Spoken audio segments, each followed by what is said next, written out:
'Tis the season to get close. Valentine's Day is this week, and I decided to put together a list of my go-to fragrances for date scenarios. Stay tuned.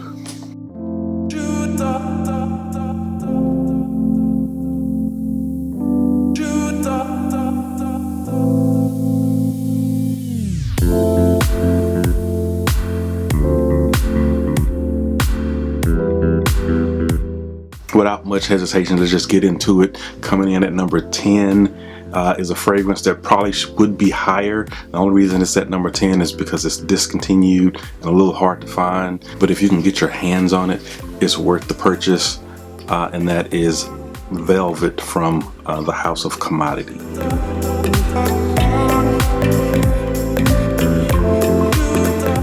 Like I say, this fragrance is discontinued, but you can still find them at Marshall's, TJ Maxx, things of that nature. I don't think they're sold in like Sephora's and at the mall. But this was a blind buy. I found it at a Marshall's. I think they were like $39, and at $39 they're an absolute steal. A combination of rose and vanilla.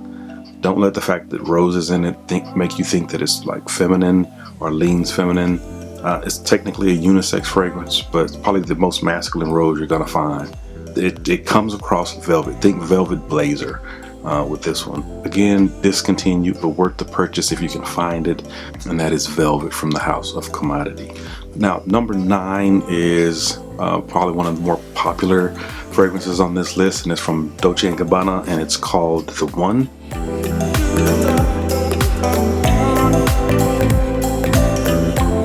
It doesn't matter if you find the One Eau de Toilette or the One Parfum. They're very similar. The One Parfum is just a little deeper, a little. You're going to get a better performance, longevity out of that one. It's a little richer, but they smell very similar. To me, they are the quintessential date fragrances. Don't buy this trying to go to work or trying to go out to a club or anything like that. I don't think they're constructed for that. These are quintessential date scenario fragrances, in my opinion. The One is a combination of amber and tobacco. Just a classic manly scent profile, and a very popular one. I mean, it's a mainstay in any collection. Dolce & Gabbana, The One. Coming in at number 8 is a fragrance from Salvatore Ferragamo, and it's called Homme.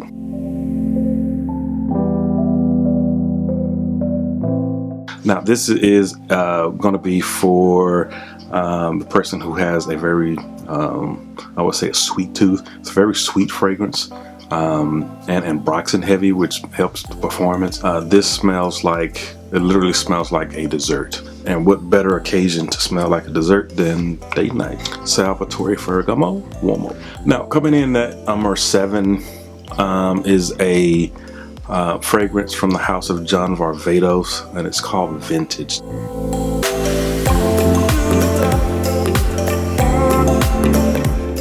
Now, John Varvatos is kind of known for underperforming fragrances.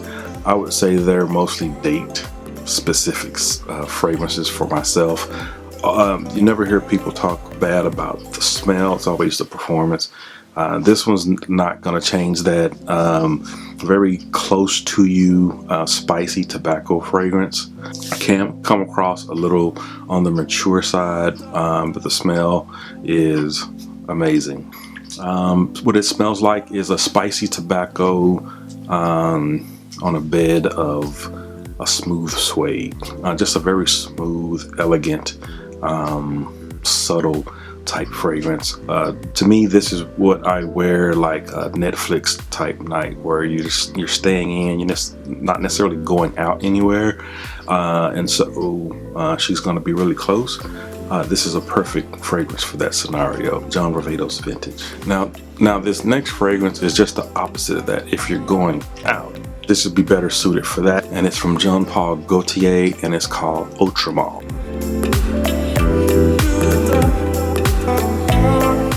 Now, this is definitely a out and about type fragrance. The performance on it is crazy, especially off my skin. My skin typically does really well with maybe even some underperforming fragrances. That means the ones that actually perform good are usually beast mode, and this is one of those fragrances that just jumps off my skin. It's a combination of like a spiced pear with some vanilla and that ambroxan that really makes it powerful. A really good smelling fragrance. This one comes across a little sweet as well, but the performance on it would be for a date. I think a going out type scenario for this one, and that is Jean Paul Gaultier's Ultra Mauve. Now, coming in at number 5 is a fragrance that I don't hear a lot about, literally nothing about, and it's from the house of Van Cleef Arpels, and it's called Amber Imperial.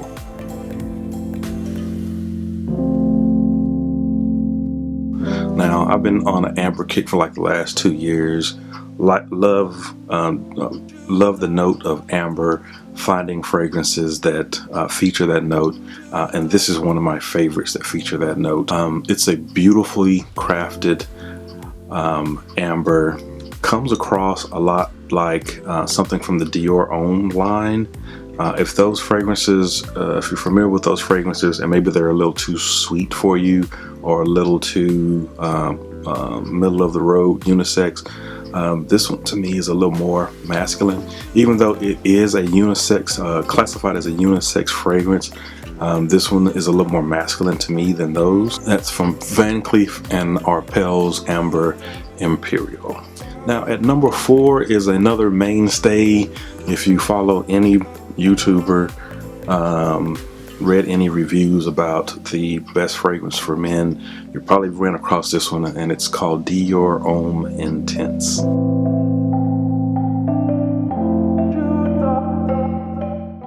To me, this is probably one of the sexiest fragrances that I've come across. One of the sexiest fragrances on the market, in my opinion. I will say sample it, because if you are used to really light citrusy fragrances, this one can come across polarizing to you. I remember when I first smelled it, it was so different than anything else that I was wearing at that time. It's one I think you have to wear a couple times to really start to appreciate. It's this odd mix of a waxy floral that kind of transition into this cocoa dusted marshmallow, and it probably sounds like a weird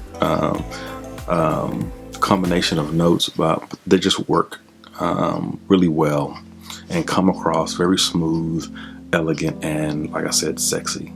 Hands down, one of the sexiest fragrances on the market, in my humble opinion. Christian Dior's Dior Homme Intense.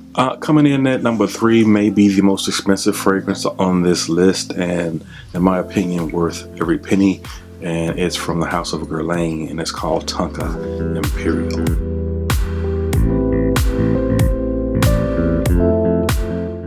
This thing is masterfully crafted. It's a buttery tonka and almond combination, something that you would pour over a dessert from like La Madeleine, like one of those croissant almondines.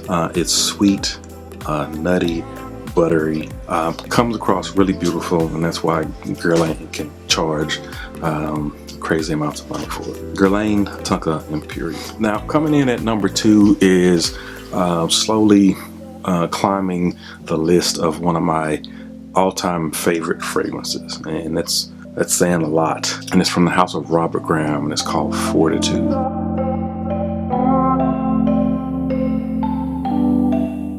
Now, you know, back around 2010, 2011, Dolce Gabbana's The One was one of my favorite fragrances, and I was discovering the whole niche realm, and I was looking for a fragrance, a niche version of The One, because I liked The One so much, and I couldn't find anything.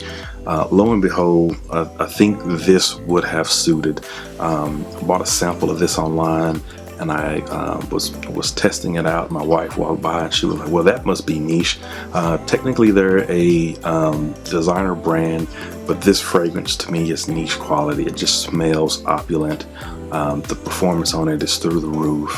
It's a combination of spicy tobacco.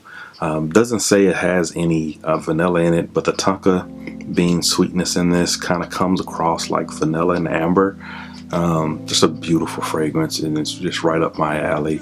I bought the huge 8.4 bottle of it after I went to that sample because I knew I wanted it in my collection. And with 8.4 ounces, it'll be there for quite some time. Robert Graham, Fortitude. Now, coming in at number 1, if you followed my channel, you know this is a staple in all my lists.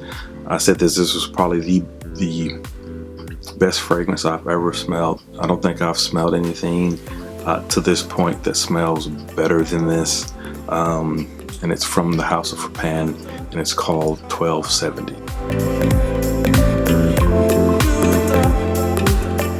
Now, the inspiration behind this fragrance was fine French cognac and the process of making that.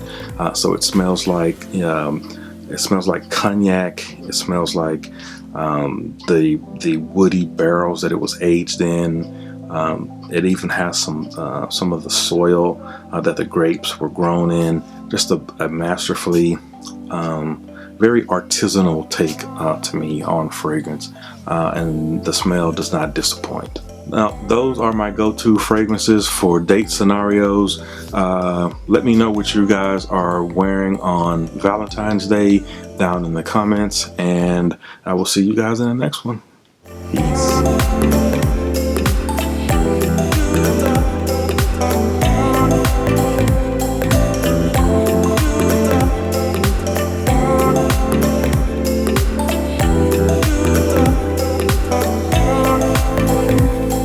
Tis the season to get close.